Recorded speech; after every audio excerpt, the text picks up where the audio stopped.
Okay, so uh, explain to me why this new protest movement on university campus, and they're growing all over the United States and across the world.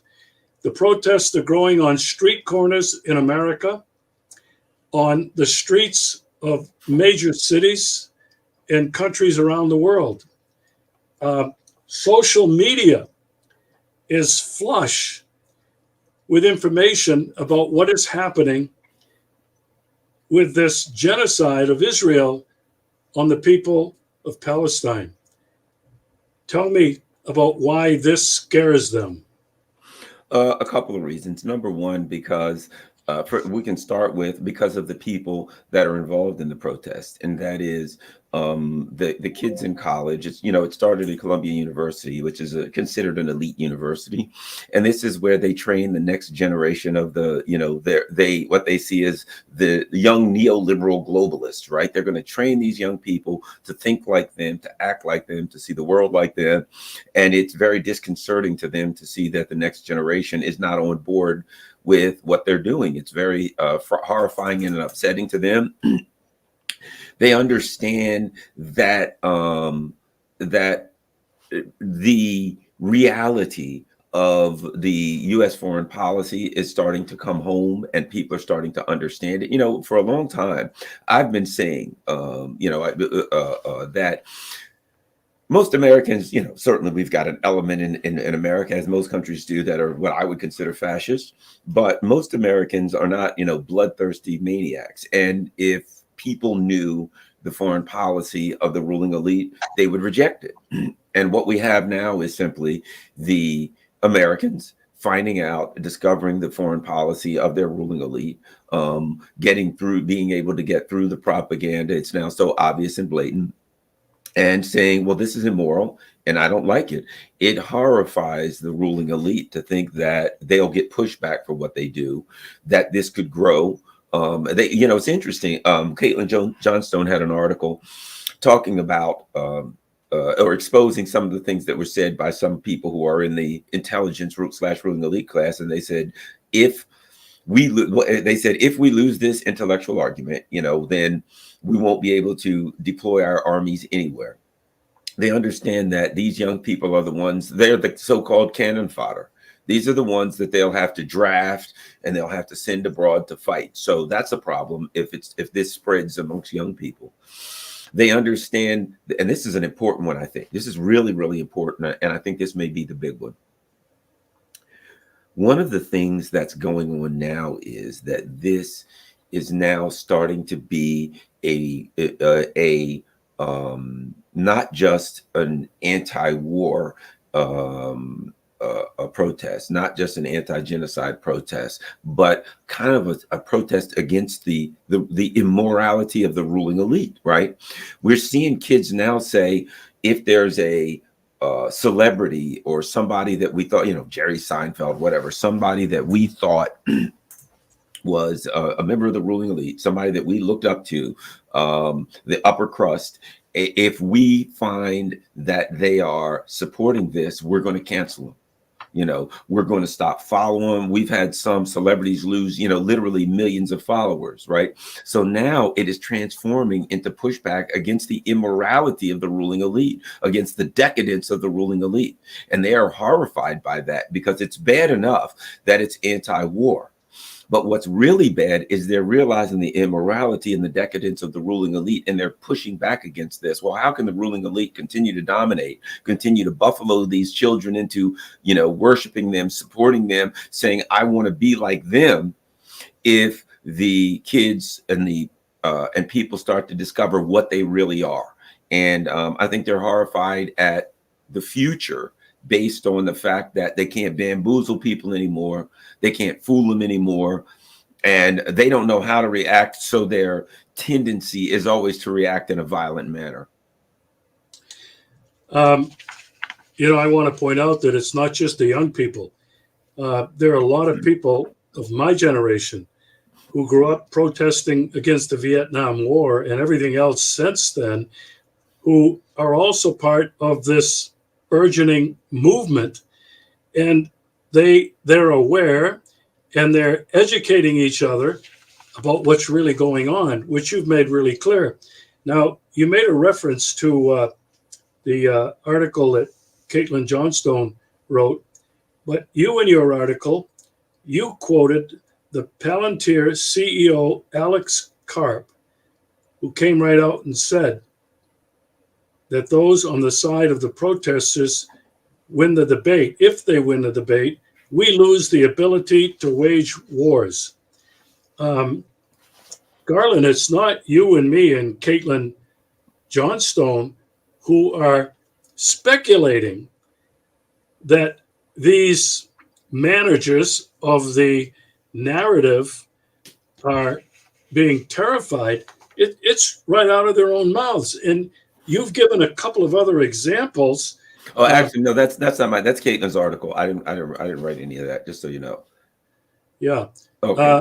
But there are others who are also coming out and expressing their fear. Who are some of these people?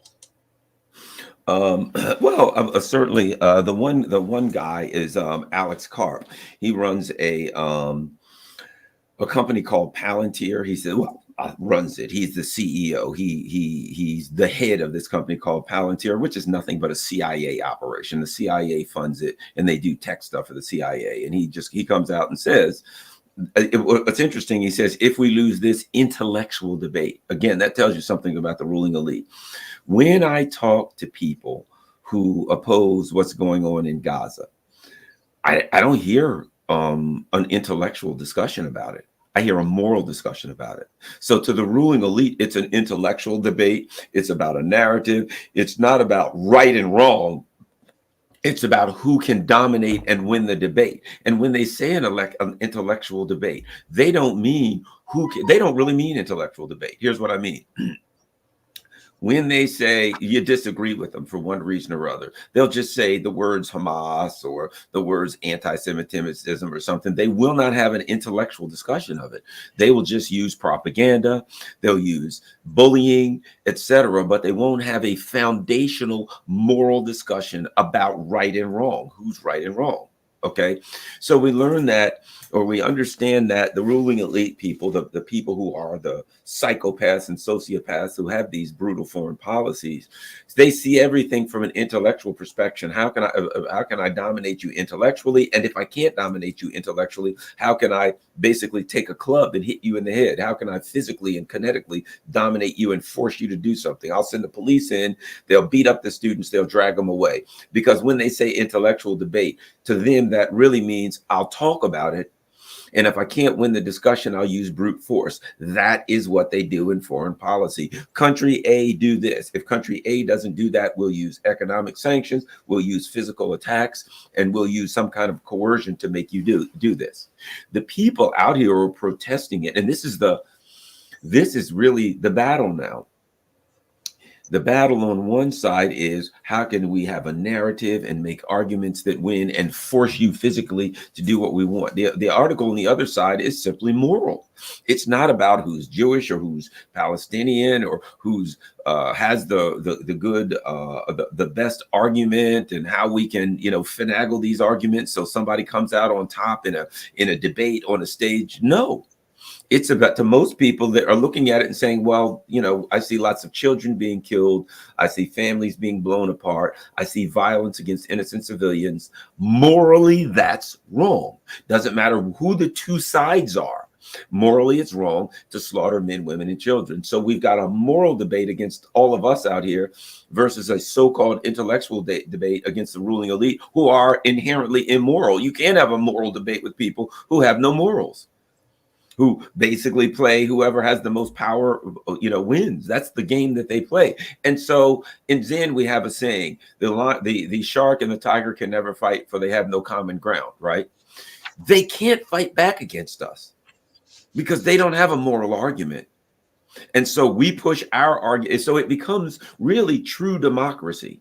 And that is, we push our argument, they push their argument, those two arguments clash. The problem they have is this: in America, 83% of Democrats, 56% of Republicans, for a total of 70%, over 65% of independents, a total of 70% of Americans. Combined those numbers, you get 70% of Americans oppose what's going on in Gaza, and not from an intellectual perspective, from a moral perspective that says we don't want our government to be doing these things in our name. Because they can't have a debate, because they have to face it in a true democratic forum, where the numbers say that the majority, from a democratic perspective, a numerical perspective, the majority on one side clearly will overwhelm the minority on the other side. It's very upsetting to them. Because if you think about it, what are we really talking about? We're talking about minority rule. We're talking about, from a moral perspective, from a political perspective, the majority of people want a number of things, and they can't get it because the minority rules our government. And so you've got Americans out here, in other countries too, I'm just talking about the US, who are sick and tired of minority rule, because the minority is immoral, the minority is selfish, the minority is violent and brutal, and the majority of Americans want true democracy, and they're starting to wake up to the reality that they don't have it. And the ruling elite can get along, they can get away with what they're doing as long as the people don't know it. As soon as the people wake up and realize that they're being had and that we have minority rule, the people will say, you promised us democracy. You tell us we have democracy. Now we realize that we're being lied to. The ruling elite lose all trust, lose all legitimacy, and then they don't know what to do, and that's why they're horrified. And they're blaming these students, as though these students in the society are changing everything, not understanding, not realizing, not accepting that it's not the students. The students are an expression of the problem that they have. The students aren't creating the problem. They don't know, they don't know how to deal with this. They're totally befuddled. I really like the way you counterposed intellectual versus the moral debate. I think that's very important. The other thing that I want your views on, why is the narrative so important? Now, from my perspective, the managers of the empire have controlled the narrative forever, especially the American narrative. America is the good guy, spreading freedom and democracy around the world. We've grown up with that narrative for generations upon generations. It's hardwired. Why is the narrative so important, Garland? Why is it so important? The narrative is important because the truth won't work for them, for what it is that they're trying to do. So what did we have? Some people might have heard me say this before, but I'll say it again.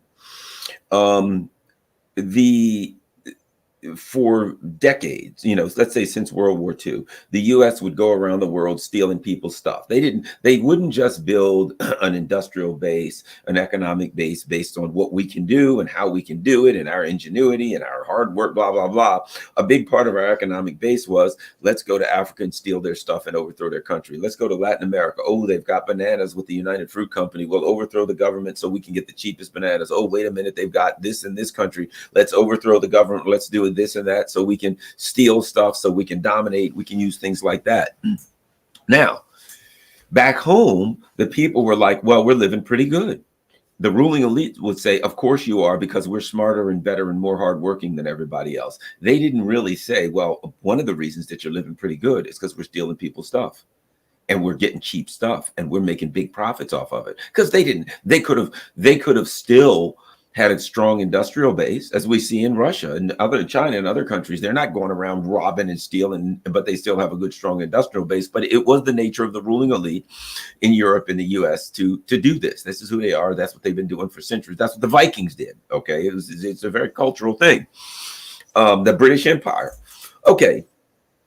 So they had the people fooled into saying, you're living well in the US empire and the British Empire because we're smarter than everybody and because we're more hardworking than everybody. And the people bought into it. Here's the problem they have. They have sold out the industrial base, and they've replaced it with this financial Wall Street crap, magic, right? Crazy financial tools that they twist up, asset-backed securities and things like that, that they don't even understand and make money.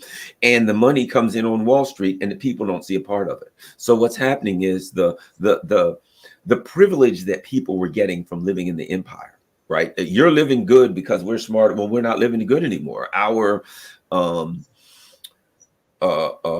lives, our futures are starting to deteriorate. And now the same ruling elite that went to the other country and stole their stuff and took advantage of the people and preyed on other people so they can make a profit, they're not able to do that as much around the world anymore. Now they're doing it. It's come home. This brutal empire has now come home and said, well, we'll do it to the American people. We'll treat the American people have become the same kind of cattle, the same victims of our ruling elite as were the victims in Africa or Latin America or Asia in the past. Now they're just victimizing us all at home. And the people at home are saying, well, I'm not getting any privilege from this. I'm not getting anything. This doesn't work for me.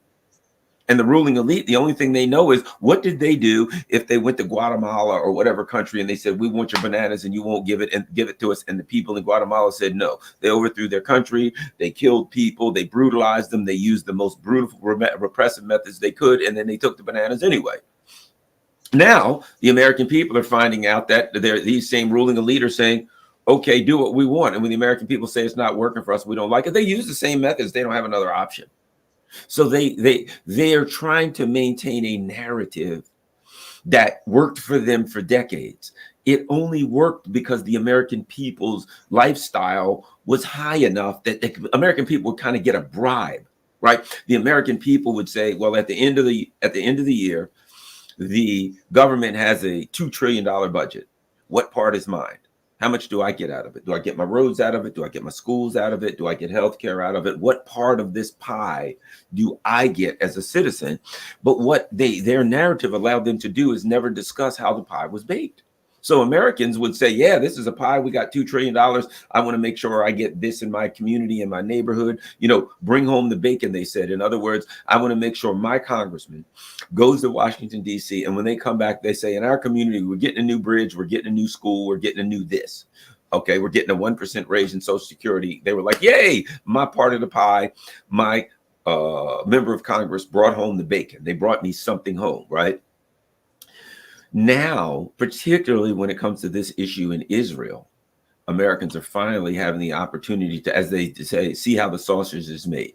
They now get to see how that $2 trillion pie, the only thing they did was argue over who got what part of the pie, what crumb, what slice, what, et cetera, right? For starters, now what they see is we're at a point where the billionaires get all of the pie. You don't even get a crumb. And then they tell you, you've got to wash the pan and serve me the pie. So Americans get nothing out of it. And secondly, with this particular conflict with social media, wherein they can see what's going on every night, they now say, wait a minute, I don't like the fact that you're putting the innocent bodies of children and women and men and what have you into this pie. Now there's a discussion about how the pie was baked. That's the U.S. empire. Here's the problem. What happens when Americans look at that and say, well, that's not right? And then they say, well, wait a minute, I don't trust you. You're up to no good. You've been giving me a narrative about Ukraine also. Maybe I should look in that. You've been giving me a narrative about Taiwan also. Maybe I should look at that. It's the house of cards. Once Americans don't trust them on the Gaza narrative, all the narratives become suspect. And the question of how that pie is baked becomes becomes questioned. I think they understand that they can't lose one narrative and keep the other. You know what I mean? If the person finds out that you're a con artist, if you're conning them in 5 different ways, if they find out that you're conning them in one way, they're going to say, well, the other 4 must be a con too. And so they know to lose one narrative for them is to lose trust, to have that crisis of trust, that crisis of legitimacy in the ruling class. And then all of the lies and machinations that they use around the world to rob and steal and start wars, it'll all fall apart. So they're horrified that the whole thing comes tumbling down. And they're right, because the whole thing is starting to come tumbling down. I agree with you. I think Americans are beginning to wake up that the stories they've been told have been false, have actually been out and outright lies. And I think, and I hope that this awareness, this awakening is going to help fuel these protests saying, no more, we don't trust you anymore. And this is what we want. Now, I want to try to make clear what narratives really are and what they have meant for human beings ever since they began speaking and understanding each other. They've told stories. The stories defined who they were. The stories defined their history. The Old Testament, Christianity, was all stories before it was ever written down. The same thing with any religion. It's storytelling. And that's how people have understood themselves, their own immediate environment, their countries, and the world. And Garland, when those stories become exposed as not being real, it poses a real problem for people. And I think this is what's happening now and why it's hopeful to a lot of people, seeing these protests, which are growing every day by the hour all over the world, I think gives people hope that there is a better way. And I think these people are beginning to craft their own narrative. If you follow anything on social media, you can see the narrative there has been changing and been changing radically. Now, Garland, what do the managers of empire do when they become this threatened? There's a couple of examples. In the Senate, they want to ban TikTok, and they also want to ban free speech. They want to ban any of these people who speak out about whatever Israel is doing, this new anti-Semitism law. Garland, let's talk about why that is so dangerous. Well, let me say this. It's very dangerous for the ruling elite, too, for this reason.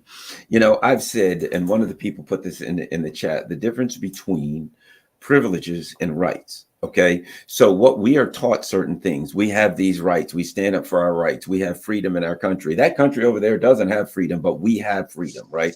We've got rights. Well, if you have rights, then it's yours. You can't get rid of that. Nobody can take it. But the fact of the matter is the ruling elite, these people in Congress, they don't see what we are able to do as rights. They see themselves as lording over us, right? So from their perspective, we only have the privileges that they grant us, and they can revoke those privileges. So now we get an argument where the littles, right, the masses say we have rights. You didn't give us those rights. These are rights we demand and rights that we will continue to have. And you have these members of Congress and wealthy people, et cetera, saying, no, no, no, you don't have rights. We grant you privileges. And if you don't do what we want, we will revoke those privileges. And it becomes a question, are they rights or privileges? Well, they're rights if you can enforce them. You know what I mean? If you say, I want these rights, and they say, no, you can't have them. And you say, well, I'll fight for my rights. I will enforce these rights. We've seen wars over these things where people say, I want the right to do this. And somebody on the other side says no. And they say, okay, well, then we're going to have a war. We're going to have a fight, a fist fight, whatever. And that's how sometimes these things are settled with violence. But what we're looking at is people waking up to the reality that what they believed were rights, what they see as rights. And I'm not going to say that they're rights or privileges. I'm going to say what we've got is a group of powerful ruling elite people who say, we say they're privileges and we can revoke them. And then the masses say, we say they're rights and we're going to keep them. The problem that the people in power have is that when they try to pass and enforce these draconian laws, right, to prove that they're in charge and that they can revoke these privileges, it's only going to make people angrier. It's only going to expose more that they're oppressing the people.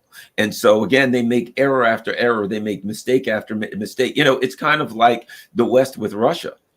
Every time the thing that's really hurting the West, the worst the West could have made out best, the U.S. empire, if very early in this conflict they'd have taken a deal with Russia, because they'd have gotten as much as they possibly could have gotten back then. The longer they go on, the less they're going to get, and the more obvious it gets to other people that they, you know, their narrative falls apart, their ability to control things falls apart. So the more they took a hard line with Russia, the worse it is for them in the long run. And these people in Congress, the more they take a hard line with the masses, the more it exposes to the masses the truth about what they're up against. So now what we have is something I want to also discuss. This TikTok ban, if you really look into it, it's not really a TikTok ban. That's kind of the nickname for it. It's called the Restrict Act. It is kind of like the Patriot Act, right? They use the word TikTok, but what they really allows them to do is to name any website, any social media group, person, whatever. You're a foreign adversary. They can then shut down websites. And in there, it even says, if you either act on behalf of a foreign adversary, or listen to this, I don't have the exact words, I have to bring it up, push the narratives that would be beneficial to a foreign adversary, right? So if you and I are on and we're saying, let's say Russia or China, Iran, you know, Cuba, whoever that they view as a foreign adversary, takes a position, and that position is factual, completely factual, right? They say, well, the U.S. did this in 1987. And we say, well, that's a good point. Yeah, the U.S. did this in 1987, and that was a bad thing. They can then say you're pushing a narrative that's beneficial to a foreign adversary, even though it's true. Even though anybody could say it, it's, quote, beneficial to a foreign adversary, gives them broad powers. Now, guess what? If you look at the Restrict Act, they can do financial seizures. So they can now come to Garland and say, Garland, we're taking your house, we're locking your bank accounts up. Oh, and by the way, you can get up 20 years for that. All they have to do is say, you are pushing the narrative that's beneficial to a foreign adversary. How broad is that? You can be telling the truth 100% right now. What else does that mean? Or a terrorist organization. What else does that mean? These kids are out there and professors are out there saying, we don't agree with this, right? We don't agree with what's going on. All they have to say is Hamas is a terrorist group / foreign adversary. And the people that are protesting are pushing the narrative of a foreign adversary, whatever, right?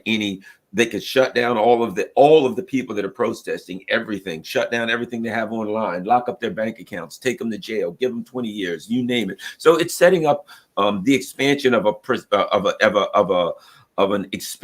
expansion of government power, the expansion of their ability to oppress Americans, to suppress any our privileges of free speech. They're just shutting the door on things.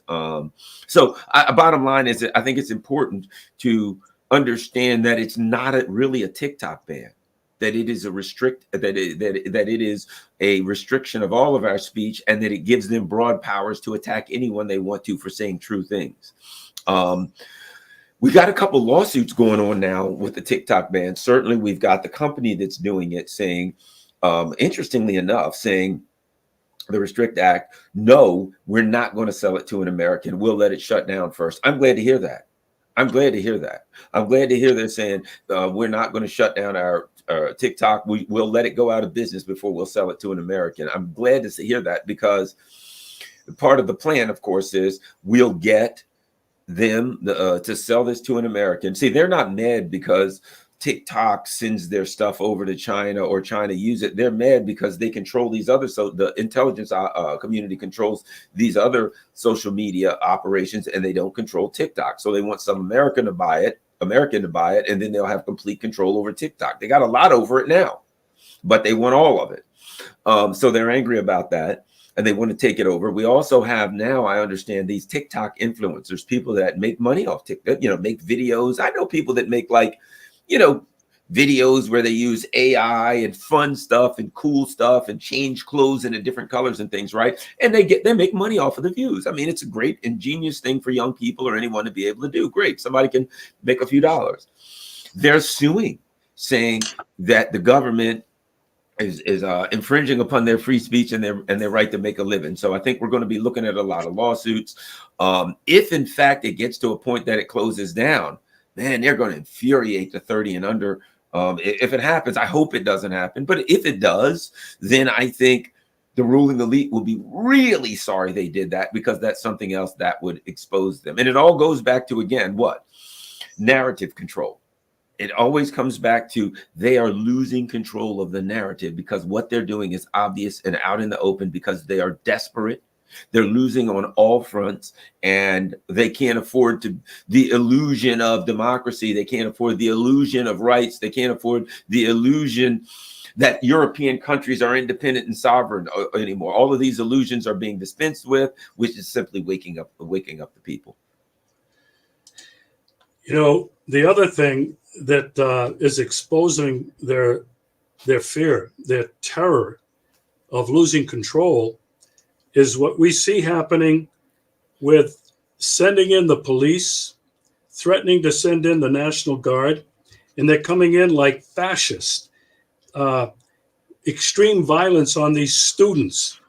We see these police that are dressed in riot gear with clubs and water cannons and tear gas. You know, we saw the same thing at Kent State in the protest against the Vietnam War. They came down with all the force in their power. We saw it during the Occupy movement. After about 11 months, Obama sent in the jackboots, the cops. They shut it down over a weekend. We can see the same thing now.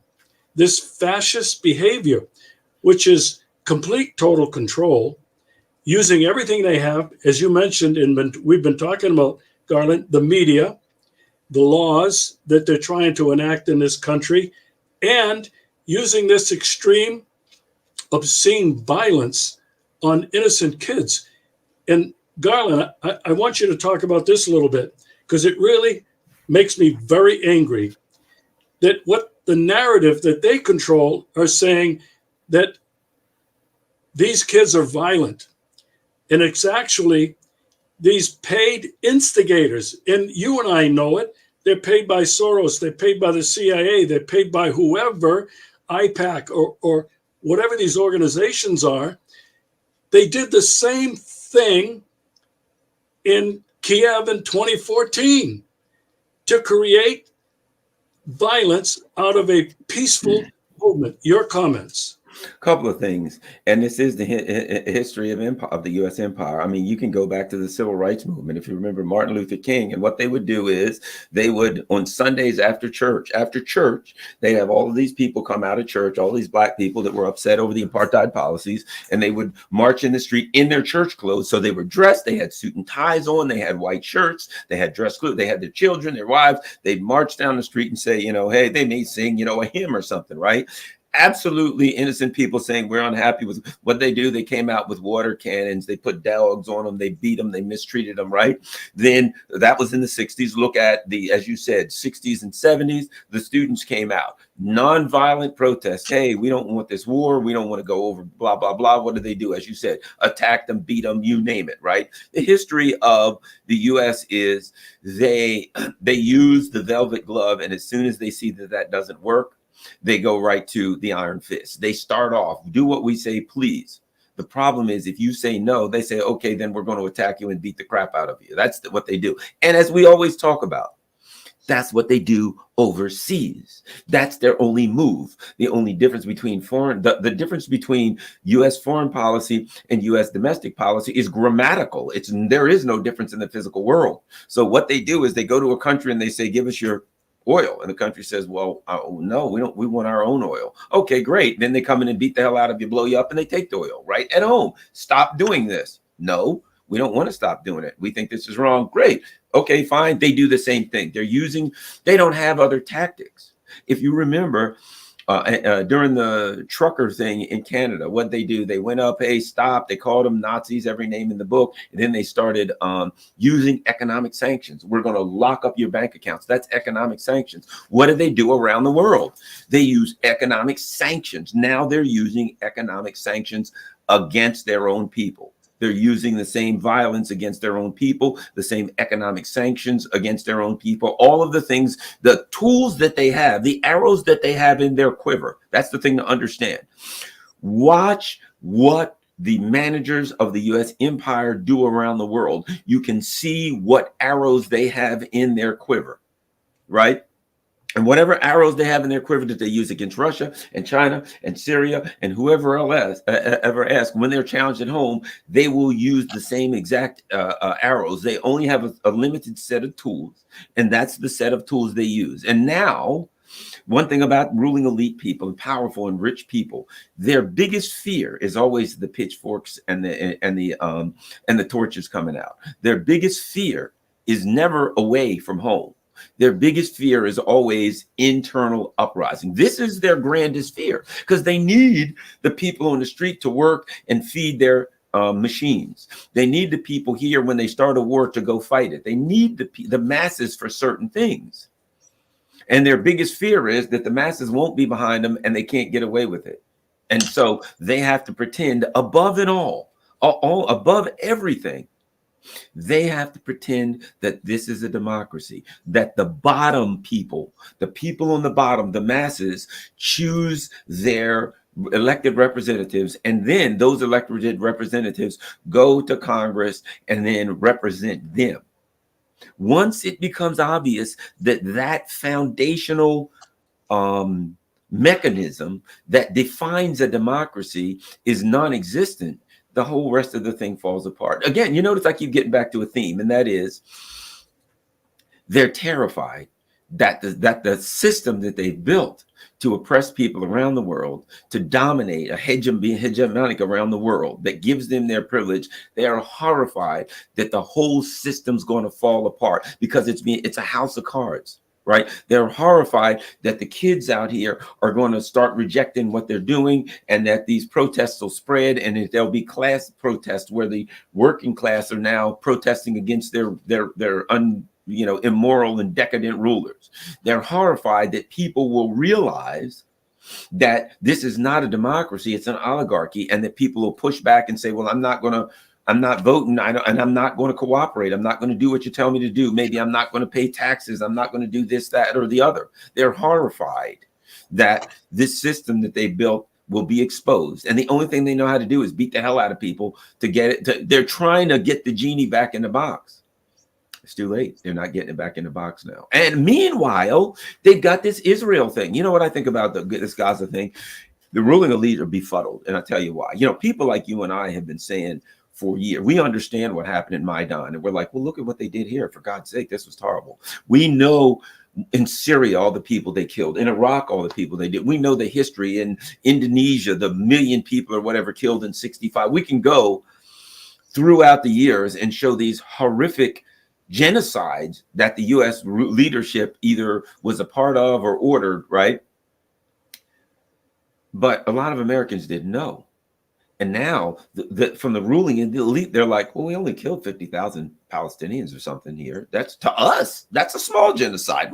A big genocide, you got to have at least 500,000 before we consider it a decent sized genocide. From their perspective, they're befuddled. We've been doing this all along. Why is this little old genocide of 50,000 so much more important? We got away with it all the other times. They're confused. Why can't they get away with it again? The world is changing. The information is out there. And here's what's important, I think, that really infuriates them. Alternative media such as you and I. They're accustomed to Americans only being able to remember the Iraq War. Everything was CNN, right? This is CNN. Everybody went to CNN and they watched and they got fed the propaganda. And they believed it. So they were getting away with it. Even then, but so much. By within a couple of years, the Iraq thing started to fall apart. But now that people like you, I could go on and on. Some I agree with, some I don't agree with, some I like, some I don't like. But that's a good thing. That all of these people are out here with different voices saying, here's a version of reality that you're not going to get in the mainstream news. And people are tuning out of the mainstream news and tuning into people like us, so much so that they got to try to shut us off. That's what the Restrict Act is all about. So they see things coming unraveled, and they don't know what to do. They have no clue what to do. We're talking about tools that the empire has been using. You mentioned just briefly how the United States has been using some of these tools on European, South American, Asian countries. Now, I've been living in Russia now for 4.5 years. I have many European friends and colleagues who have appeared on my show. We've talked about many times how the US has used not only soft power, but hard power on countries like Armenia, on countries like Azerbaijan, on countries like Georgia, which we're seeing it explode there now. The people are rebelling against this, and the empire is angry. We'll be looking at another Maidan in Georgia. And look what just happened in Slovakia. The prime minister, an attempted assassination, put him in the hospital. Thank God he's going to survive. Why? Well, they said it was some rogue guy, just like they always say, a lone wolf. But you know what? Robert Fico, the prime minister of Slovakia, along with Vučić in Serbia and Orban in Hungary, have been opposing the empire. And they risk the very same thing that these tools will be used against them. Political assassination, another Maidan. This is also what the empire is doing around the world. In Garland, we both agree. People everywhere are waking up to it. They have felt this fascist jackboot on their necks for long enough, and they're fed up with it. Now, I want to transition. We've been talking about the narrative and how important it is. We really haven't mentioned the narrative that the Israelis have been listening to for generations now. The narrative that they are God's chosen people, that this land was given to them. The narrative that they are not occupying, they're just taking control of what God has given them. The narrative that they are indispensable. The narrative that they are completely safe and secure. Garland, how significant is it that that narrative about Israel is crumbling before our eyes, given what's happening, not in the protest, but what's happening on the ground in Israel and Palestine, in Syria, in Iraq, and Iran, and Yemen?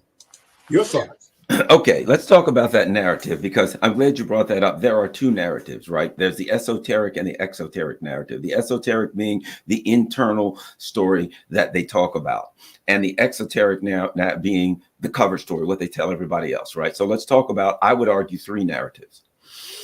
The extremists in Israel, yeah, we're God's chosen people. God gave us this land. This is what we got to do, right? So that's their internal narrative. We got a right to this land. We're better than everybody else. Okay.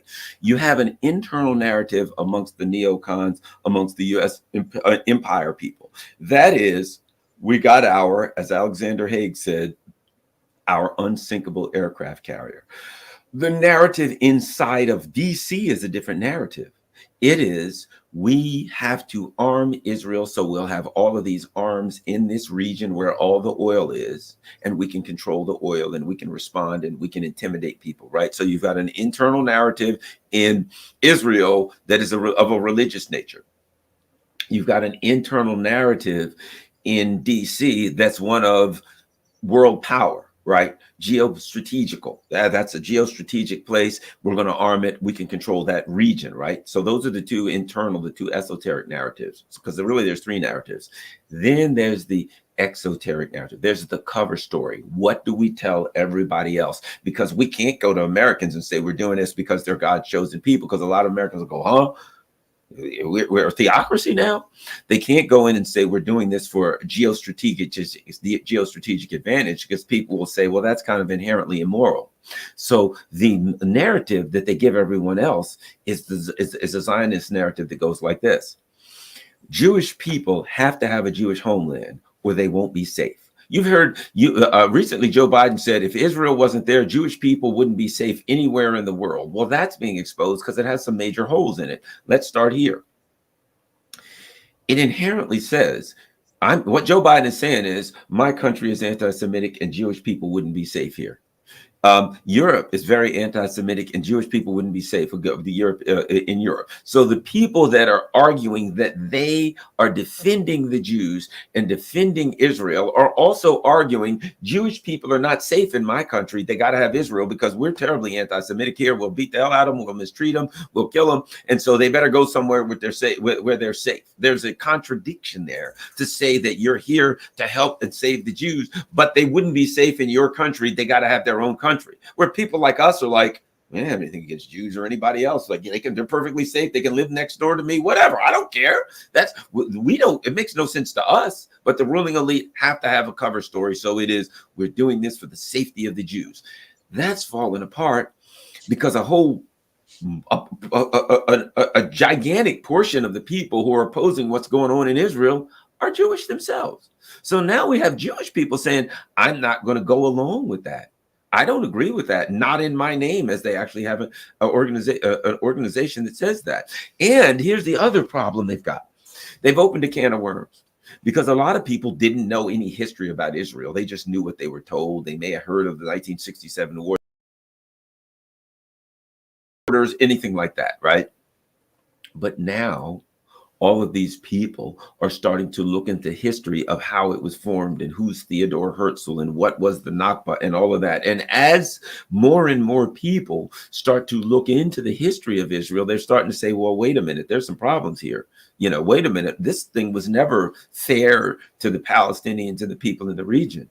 They're starting to say, wait a minute, as I see it, there were Jewish people who lived in Palestine perfectly safe. Before Israel came to take Palestine, before the West came to take Palestine, there were Jewish people. And the Jewish people in Palestine didn't leave Palestine and go to Europe because they felt unsafe in Europe. The people in Europe left Europe and went to Palestine because they felt unsafe in Europe, right? So you have the people saying, the people who were actually the ruling elite in Europe were very anti-Semitic. The ruling elite in the U.S. were very anti-Semitic. At one point, we had colleges like the ruling colleges, the elite university, 10% max Jewish. So they had, people talk about you have percentages of this group or that group that's allowed in this country or college or denied or must be. They had those kind of numerical numbers, no more than 10% Jews. There is right up the street from me, not far from me, there's this island. Anybody can look it up. It's called Gibson Island, right? Gibson Island is a private island. It's not far from my house. I live down near the water. This private island was, nothing but rich people, right? I mean, very, very wealthy, right? Here's the bottom line. I can remember when they had like written into their, whatever you call it, community charter, that nobody could sell their house to a Jew. They did not. It was a WASP play. No Jews allowed. If you sold your mansion, you couldn't sell it to a Jewish person. So there was but they didn't have that stuff in Palestine. They don't look at one of the largest groups of Jewish people living around the world is in Iran. Jews, lots and lots of Jewish people in Iran worship. They're not mistreated. Even with everything going on now, they live safe and they're not mistreated. Nothing happens to them. So it's a big problem for people for the Zionists that This has caused people to educate themselves about the history of Israel, the history of anti-Semitism, to understand that it wasn't Muslim people. I wasn't anti-Semitic at all. What they didn't like was that the West came to their land and said, we're going to take part of your land with this settler colonial kind of thing, and we're going to put some people in it, and we're going to brutalize you and steal your homes. That had nothing to do with religion. That had to do with what they thought was an unfair theft of property. And nobody likes that. You know, we've had all kinds of, think about like Zimbabwe and some of these countries where there were all of these, this turmoil where the Brits would come in and they take all the black farmers' land and they give it to the white farmers, right? And then 1970s, 80s, and the black farmers would say, well, we want our land back, so take it from the white farmers and give it back to us. And then you had turmoil in the West where people were arguing they're taking these people's land, but no, they shouldn't, because they originally took these people's land. And you have this turmoil over the imperial theft of land, and people arguing over who should really have it, the first person or the last person who has the property. Is it about, possession is 9/10 of the law, or is it about it's only fair if you stole my land to give mine back? Those kind of discussions that the imperialists can't afford. So I think that the issues in Gaza have to do with exposing the histories of this thing and how they're not really the history of Israel. If you study, you'll find that it is not about religion. You'll find that the people who pushed Zionists, who came up with Zionism, were mostly atheists. And a lot of the people in Israel right now who are pushing Zionism are atheists. And a lot of Jews are like, I don't like this, I'm not going along with this. So we run into the same thing. Sunlight is the best disinfectant. And these kinds of tumultuous times and tumultuous events create a dynamic where people are curious and they start learning more and more about what Israel is all about, and they don't like what they see. What do we get back? What do we always get back to in this discussion? Narrative control. They've been able to control the narrative, and now that's completely fallen apart. And you know what? And it ain't coming back. And now that they've lost it, it's not, people are not going to say, oh, okay, you know what? Now that that's over, we'll go back to believing that that everything is fair, and that the Jews are around the world are unsafe and they got it. No, that you can't get that back. It's lost. I agree with you. The narrative is crumbling, and it's rapidly changing. The empire of lies is dying on its way out. And Garland, a new narrative is emerging. It's a hopeful narrative. And it's being led primarily by, God forbid, President Putin and President Xi in China. And the narrative that they're creating, that is now beginning to catch on, is a narrative of a multipolar world led by the BRICS Plus movement, which is rapidly growing. It will continue to grow this year as Russia hosts the BRICS annual meeting. And what is this narrative based on? Garland, it's nothing more than what you and I and millions have known for a long time. It's based on the strict observance of international law,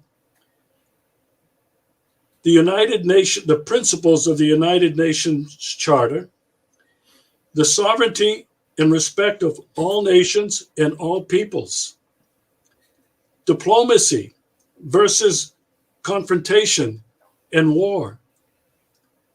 It's a narrative that is appealing to people all over the world, Garland. They're beginning to speak this narrative of a new world that is emerging. And Garland, I know you agree with me. We are at a critical and dangerous point in human history. Humans have never faced the threat of such danger, the threat of annihilation. And I'm not just talking about nuclear annihilation. I'm talking about all of the tools that these managers who are controlling the old world order are using. The vaccine, COVID, lockdowns, masks, educating your children at home. They are using a tool we'll refer to as depopulation. This is an assault on us as humans, and with artificial intelligence and 5G and everything else they're forcing down our throats, they are looking at a new world. They are the evil ones of transhumanism. They want to change who we are. And Garland, let's finish with this. How important it is, and I think we've made it clear, but let's just summarize how important it is now for the rest of us, the majority, the vast majority of people all over the world, to now not let them put that genie back in the bottle, but it is not important now to craft this new narrative that hopefully will eliminate war, injustice, poverty, and unite the people of this planet. Your final thoughts. Well, a couple of things.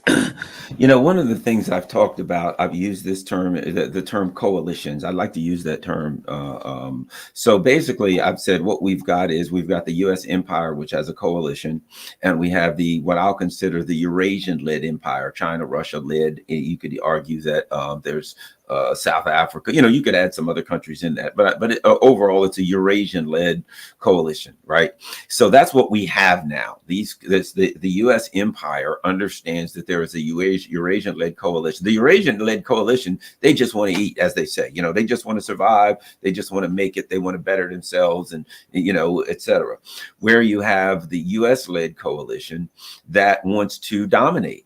And one side says we want to dominate everything. The other side says we don't want to be dominated. So we got two coalitions, right? But when you talk about a coalition, you have to define what is the glue that holds together a coalition. If you got a coalition of groups, what is it that holds them all together? What are the issues? What's the glue of the coalition, right? Well, if you look at the empire, what is the glue that holds the U.S. empire together? It is domination, right? It is, you better do what we tell you to do or we'll punish you. Germany.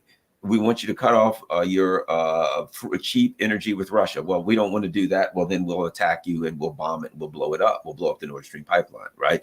It is a coalition that is held together by the glue of domination. You you do what we want. What happens if you don't? We'll send in the police. We'll knock your heads. We will take your freedom. We will lock you up. We will charge you with crimes. We will seize your bank accounts. Right. So you've got a coalition that's held together with violence and domination and brutality. Okay.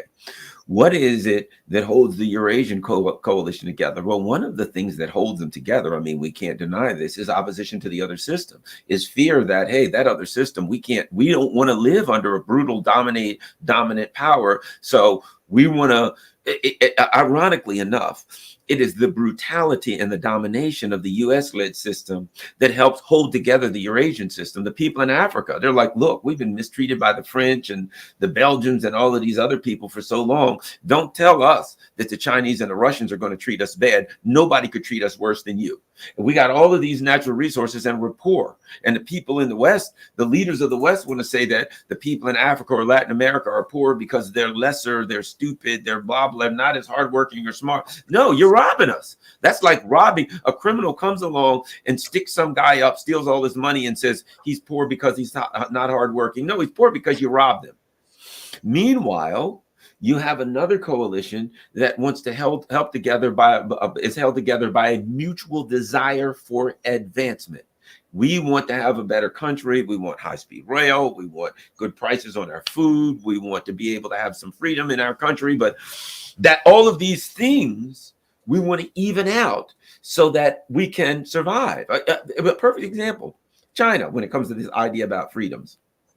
People say, well, China, they've outlawed Google and they're very oppressive when it comes to their social media.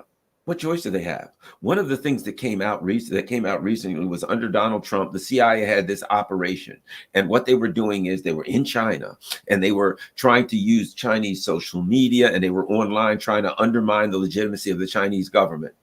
Well, what government, if you had a foreign power in there trying to undermine the legitimacy of your government through online machinations and through social media, what government wouldn't say we have to do something on online and social media to censor these people that are trying to take us out and come into our country? It's not even happening in the U.S., and the U.S. is trying to do it.